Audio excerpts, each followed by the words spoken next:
اولین فصل کتاب ریاضیتون عدد و الگوی عددیه. شما عددهای طبیعی رو یاد دارین ولی با اسمش آشنا نیستین. الان با عددهای طبیعی آشنا میشین که چه عددهایی هستن. عددهای طبیعی از 1 شروع میشن. 1 2 3 و 4 و الی آخر بی نهایت. پس عددهای طبیعی از 1 شروع میشن. 1 2 3 4 5 6 7 8 الی آخر جزء اعداد طبیعی هستن. پس حواسمون باشه صفر جزء عددهای طبیعی نیست. و در ادامه رابطه عددهای زوج رو میخوایم بدونیم یا الگوی عددهای زوج. خب ببینیم الگوش چیه؟ میتونیم عدد طبیعی رو داخل این مربع قرار بدیم ضرب در 2. پس این رابطشه. این رابطه عددهای زوج یا الگوی عددهای زوجه. حالا داخل این مربع ما میتونیم عدد 1 رو قرار بدیم، 2 رو قرار بدیم یا هر عدد دیگه. 1 رو قرار میدیم، 1 2 تا میشه 2. پس اولین عدد زوج ما عدد 2. ما میدونیم عددهای زوج هستن 2 4 6 8 2 تا 2 تا میرن بالا. پس رابطه عددهای زوج به این صورته. عدد ضرب در شماره 2. عدد طبیعی ضرب در 2. گفتیم عدد 2 اولین عدد زوجه. حالا میخوایم ببینیم 20مین عدد زوج چه عددیه. چی کار میکنیم؟ از همین رابطه استفاده میکنیم. 20 قرار میدیم داخلش ضرب در 2.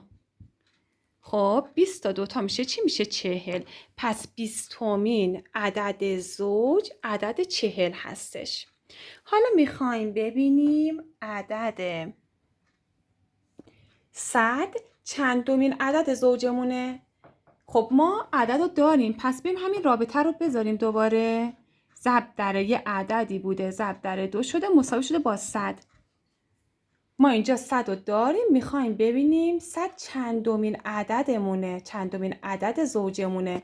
خب ما عدد رو ضرب در 2 کردیم شده 100. حالا برعکس برمیگردیم، 100 رو تقسیم بر 2 میکنیم میشه 50. پس عدد 100 50مین عدد زوج ما هستش. ببینیم پس بچه ها رابطه عددهای زوج به این صورته. عدد طبیعی ضرب در 2 مساوی میشه با اولین عدد زوجمون 2. 20مین عدد زوجمون 40. 50مین عدد زوجمون 100. به همین ترتیب بقیه رو میتونیم به دست بیاریم. حالا که با رابطه عددهای زوج آشنا شدیم، میریم سراغ رابطه عددهای فرد یا الگوی عددهای فرد.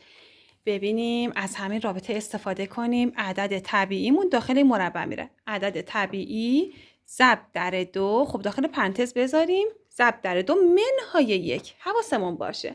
پس رابطه عددهای فرد عدد طبیعی ضرب در 2 منهای 1 که عدد طبیعی هم گفتیم 1 2 3 4 الی آخر.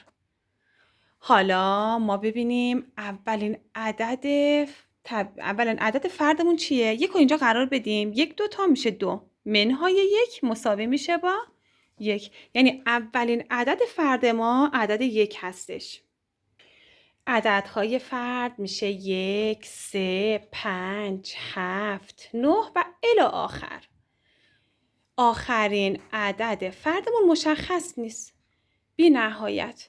خب حالا میخوایم ببینیم 20مین عدد فردمون چه عددیه. قرار بدیم اینجا پرانتز بذاریم، 20 داخل مربع قرار میدیم ضرب در 2 منهای 1 مساوی میشه با 20 تا 2 تا میشه 40. 40 منهای 1 میشه 39. پس 20مین عدد فرد ما عدد 39. 20مین عدد فرد میشه 39. حالا ما میخوایم ببینیم عدد 21 چندمین عدد فرده. 21 رو اینجا بنویسیم. 21 چندمین عدد فرده. خب مساوی با ببینیم یه مربع ضرب در 2 منهای 1. عدد 21 چندمین عدد فردمونه. بیایم برعکس عمل کنیم. 21 و منهای 1 شده 21. ما به اضافه 1ش کنیم. 21 به اضافه 1 میشه چی؟ میشه 22. یعنی پاسخ این قسمت بوده 22. خب چه عددی ضرب در 2 شده 22؟ بله عدد 11. پس عدد 21 11مین عدد فرد ما هستش. شما در اینجا با عددهای طبیعی آشنا شدین. عددهای طبیعی گفتیم از 1 شروع میشن، 1 2 3 4 5 6 7 8 الی آخر.